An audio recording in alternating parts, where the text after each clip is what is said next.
Vous avez été conditionné à voir votre jardin comme une lutte pour la lumière du soleil. Chaque décision que vous avez jamais prise quant à l'endroit où planter, ce qu'il faut cultiver et quelle parcelle de votre propriété vaut la peine d'être entretenue a été filtrée par une seule question. Combien de soleil direct y a-t-il ? Vous orientez vos bacs surélevés selon le compas. Vous coupez des branches d'arbres qui étaient là avant que vous n'arriviez. Vous achetez des lampes de croissance pour le sous-sol et des minuteurs pour ces lampes. Et des ampoules de remplacement pour les minuteurs. Vous avez rayé le côté ombragé de la clôture, la zone sous le surplomb du porche, le versant nord, l'espace entre la grange et le tas de bois, comme des zones mortes, des endroits où la nourriture ne peut pas pousser. Ce modèle vous a été transmis par une industrie qui cultive du maïs. Il n'a jamais été conçu pour quelqu'un qui essaie de nourrir une famille sur un tiers d'hectare avec une structure de chaque côté, projetant de l'ombre avant 9 heures du matin. Il n'a jamais été conçu pour vous. Les 12 plantes de cette vidéo n'ont pas besoin de ce que l'on vous a dit que chaque plante a besoin. Elles ont produit de la nourriture pour les êtres humains, dans des conditions de faible luminosité et d'ombre profonde pendant des milliers d'années, avant même qu'une entreprise de semences n'imprime les mots « plein soleil requis » sur un sachet. Le coût pour démarrer les 12 à partir de graines, semées directement en pleine terre sans amendement ni préparation, au-delà du nettoyage des débris, se situe quelque part entre 8 et 15 $ au total, selon la source. Certaines d'entre elles se trouvent peut-être déjà sur votre propriété et vous les considérez comme des mauvaises herbes. Les Aztèques cultivaient plus de la moitié de leurs légumes à récolte continue dans les zones d'ombre délibérées de leur chinampa, où des cultures plus hautes bloquaient les parcelles inférieures pendant la majeure partie de la journée de croissance, et ils le faisaient par conception, pas par hasard. Les moines des monastères européens médiévaux cultivaient leurs principaux jardins potagers et médicinaux presque entièrement à l'intérieur d'enclos en pierre murée, où le soleil direct arrivait tard, partait tôt, et ne couvrait jamais le jardin dans son intégralité à la fois. Et ces jardins nourrissèrent des communautés de plusieurs centaines de personnes, à travers des hivers, qui videraient un supermarché moderne en une semaine.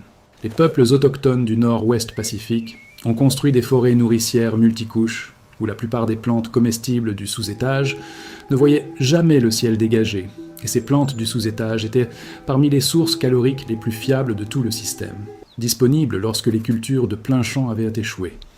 Nikolai Vavilov, le botaniste russe qui a passé les années entre 1916 et 1933 à cataloguer la diversité génétique des cultures sur 5 continents, a noté à plusieurs reprises que les spécimens de plantes alimentaires les plus vigoureux et productifs qu'il a rencontrés ne poussaient pas dans les champs agricoles ouverts, mais dans les zones de transition, les bords de lumière brisés entre la canopée et la clairière, les marges où l'ombre et le soleil échangeaient leur place au cours de la journée. Il recherchait la mauvaise variable, a-t-il écrit. La quantité de lumière solaire était la mauvaise mesure. La constance de la lumière, croyait-il, était ce que les plantes alimentaires les plus résilientes avaient réellement appris à exploiter. La raison pour laquelle rien de tout cela n'a fait son chemin dans les livres de jardinage vendus dans les quincailleries est assez simple pour être énoncée sans drame. Une plante vivace, comestible, tolérante à l'ombre qui s'établit dans votre sol, se propage selon son propre rythme, ne nécessite aucun apport synthétique et produit en continu dans les conditions que votre terrain possède déjà, est une plante qui n'a besoin de rien de la chaîne d'approvisionnement commercial. Vous ne pouvez pas la revendre au jardinier chaque printemps, vous ne pouvez pas proposer en supplément le système de bac surélevé, la lampe de croissance à spectre complet, l'engrais liquide au pH équilibré ou le kit d'irrigation goutte à goutte. Toute l'architecture de la vente au détail moderne de jardinage est bâtie sur le principe que vos conditions de croissance sont insuffisantes et doivent être corrigées par des achats. La production alimentaire tolérante à l'ombre ne participe pas à ce principe. Elle ne l'a jamais fait. Elle a simplement cessé d'être enseignée. Vous avez vu cela toute votre vie et vous n'avez jamais fait le lien. Le pissenlit qui pousse à travers le vide entre les marches de votre porche et le mur de fondation, celui qui reçoit peut-être 1 heure de soleil direct par jour clair, produit des feuilles comestibles de début de printemps jusqu'au premier gel, sans aucune intervention de votre part. La touffe d'oseille des bois qui s'étend au pied de la clôture nord ressemble à quelque chose à arracher. C'est une salade continue avec une saveur de citron frais que les cueilleurs européens récoltent délibérément depuis des siècles.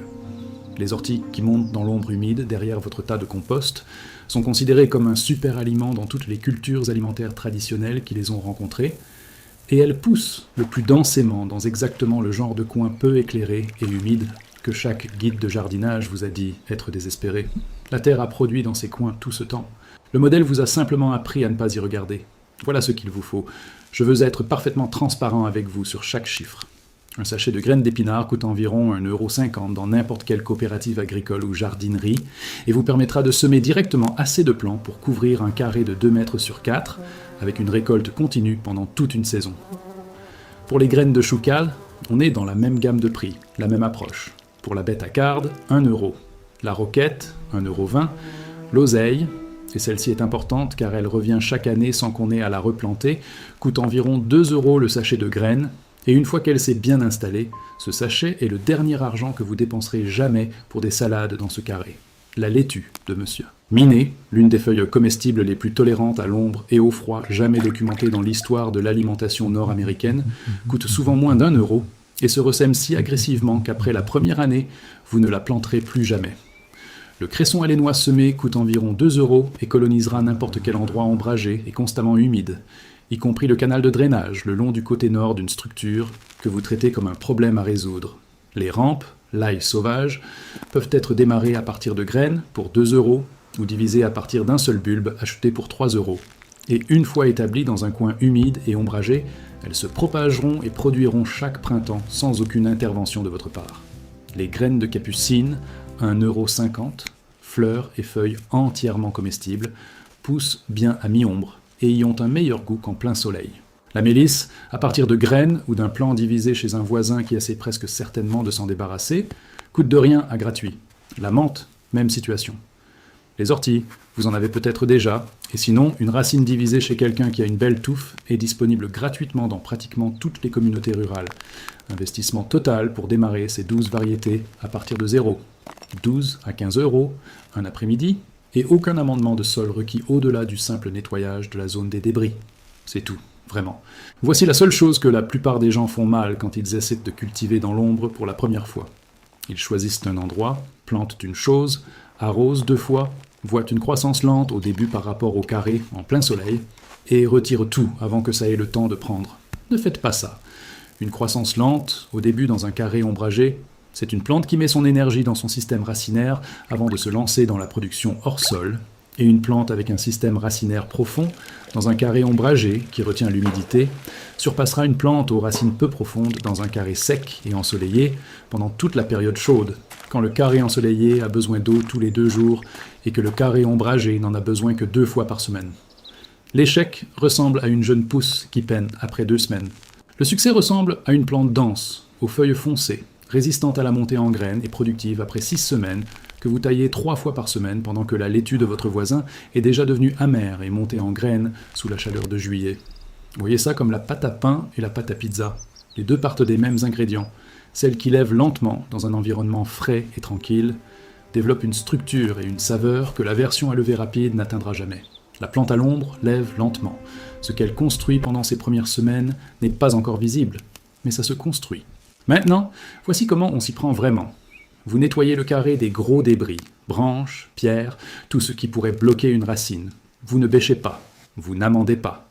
Bêchez un carré ombragé qui a déjà de la matière organique provenant des feuilles tombées et de la décomposition détruit le réseau fongique dans la couche supérieure du sol que les plantes tolérantes à l'ombre utilisent pour capter l'eau et les nutriments plus intensément que les plantes aimant le soleil. Laissez la structure du sol intacte. Grattez la surface avec un râteau à main, juste le 1,5 cm, et semez à la volée, pas en rang. Les carrés ombragés ne bénéficient pas de la plantation en rang.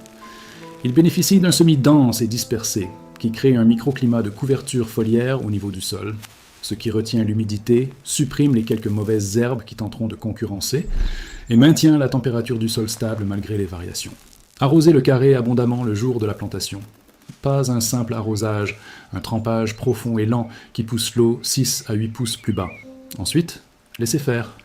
Un carré ombragé, sous la plupart des climats tempérés, n'aura pas besoin d'eau avant 5 à 7 jours après un bon arrosage initial. Vérifiez en enfonçant votre doigt sur 2 pouces dans le sol. S'il est frais et légèrement humide à 2 pouces, n'arrosez pas. S'il est sec à 2 pouces, arrosez à nouveau copieusement. Ce test ne demande aucun équipement. Il demande un doigt et 30 secondes. Plantez vos 12 cultures en zone lâche plutôt qu'en séparation stricte. L'oseille et les épinards, l'un à côté de l'autre. La laitue de Monsieur Minaire dispersée largement car elle trouvera son niveau. Les rampes et l'oxalie des bois dans le coin le plus humide. Les capucines le long du bord le plus exposé à la lumière. le cresson halénois dans tout endroit où l'eau stagne ou s'écoule, les orties au fond du carré où elles pourront s'établir sans être piétinées. Elles s'étendront vers l'avant au fil des saisons et vous gérerez les bords sans lutter contre leur propagation. Commencez à récolter dès la 4e semaine sur les producteurs les plus rapides. La roquette, la laitue de Monsieur Mineur et les épinards seront prêts à être coupés et à repousser dans la plupart des conditions. Coupez les feuilles extérieures d'abord, jamais le point de croissance central. Laissez un tiers de la masse foliaire de la plante à chaque récolte. C'est la règle qui sépare ceux qui récoltent en continu de ceux qui récoltent une seule fois et se demandent pourquoi la plante décline. La plante ne peut vous nourrir qu'au rythme auquel elle peut se nourrir elle-même. Prenez le tiers extérieur. Laissez les 2 tiers intérieurs. Revenez une semaine plus tard. L'oseille ne sera pas prête pour une récolte complète dès la première saison. Laissez-la s'établir. À la fin de la première année, ce sera une plante de la taille d'une assiette à dîner. L'année suivante, elle atteindra la taille d'un plat de service. La 3e année, ce sera le mètre carré le plus productif de votre terrain, produisant des feuilles acidulées et citronnées, de la première fonte des neiges jusqu'au gel, ne vous demandant rien d'autre que de ne pas le labourer. Les plantes potagères vivaces à l'ombre sont ce qui se rapproche le plus d'un garde-manger qui se remplit tout seul dans le monde naturel. C'est un investissement unique qui rapporte indéfiniment. Un seul carré de 4 pieds sur 8, planté avec les 12 cultures selon ce schéma, produira des légumes à couper 3 fois par semaine, d'avril à novembre, dans la plupart des zones tempérées. À une estimation conservatrice de 2 livres de légumes utilisables par session de récolte, cela fait 6 livres de nourriture fraîche par semaine, 24 livres par mois. Environ 200 livres de feuilles vertes fraîches sur une saison complète, à partir d'un espace qui ne produisait rien auparavant. Une famille de 4 personnes mangeant des légumes frais à chaque dîner de fin avril à fin novembre élimine entièrement l'achat de légumes en supermarché pour cette période. Dans la plupart des foyers, les salades en sachet, le chou frisé frais et les herbes fraîches représentent entre 40 et 60 $ de dépenses mensuelles en épicerie.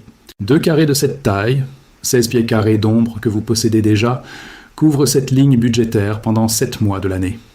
Doublez à 4 carrés et vous conservez et fermentez le surplus. Doublez encore pour 8 carrés, ce qui reste bien en deçà de l'empreinte d'un seul potager standard, et vous produisez suffisamment de légumes en continu pour partager, échanger, vendre sur un stand de ferme, ou fermenter en une réserve hivernale de nourriture préservée, dense en nutriments, qui ne nécessite pas de réfrigération, pas de facture pour ces légumes, pas d'infrastructure pour entretenir ces carrés, pas de demande de permission à quiconque pour utiliser le sol sous vos propres arbres. Il y a une condition où cette méthode produit moins fiablement, et il faut le dire sans embâge. Un sol argileux dense, sans matière organique et sans rétention d'eau, dans une région avec moins de 20 pouces de pluie annuelle, aura du mal à supporter une production continue en carré ombragé, sans paillage et arrosage profond occasionnel. Le système fonctionne mieux lorsque l'ombre crée un microclimat retenant l'humidité. Sous les arbres, le long des fondations des bâtiments où la condensation s'égoutte, à côté des structures qui bloquent le vent desséchant. Si votre zone ombragée est aussi votre zone la plus sèche à cause du détournement du ruissellement des avant-toits, redirigez ce ruissellement vers le carré avant de planter. Une couche de 2 pouces de paillis de copeaux de bois sur un carré d'ombre sec change l'équation de l'humidité suffisamment pour faire la différence entre médiocre et productif. Le paillis est souvent gratuit auprès des services d'élagage qui ont besoin de s'en débarrasser. Mis à part cette mise en garde, le système n'est pas fragile. 12 cultures, c'est une redondance intégrée. Si 2 d'entre elles sous-performent dans vos conditions spécifiques, il en reste 10. Quelque part, dans un jardin clos du sud de la France, il y a un enclos de pierre qui cultive de la nourriture en continu depuis le XIe siècle. Les moines qui l'ont construit ont disparu. L'ordre qui s'en occupait s'est dissous il y a des générations. Le mur tient toujours. L'oseille est toujours là, poussant chaque printemps du même système racinaire qu'il régénère depuis plus longtemps que la plupart des nations n'existent, dans un carré qui ne reçoit qu'environ 3 heures de soleil direct le jour du solstice d'été. Personne ne l'a planté cette année, personne ne la plantera l'année prochaine. La nourriture est simplement là, comme le mur est là, comme la pierre est là, patiente, indifférente, et plus ancienne que la question de savoir si ça devrait fonctionner. Ce que vous venez de planter dans ce coin de votre propriété est le même argument. Je ne sais pas ce qui vous a amené ici, ça n'a pas d'importance. Ça pousse de toute façon.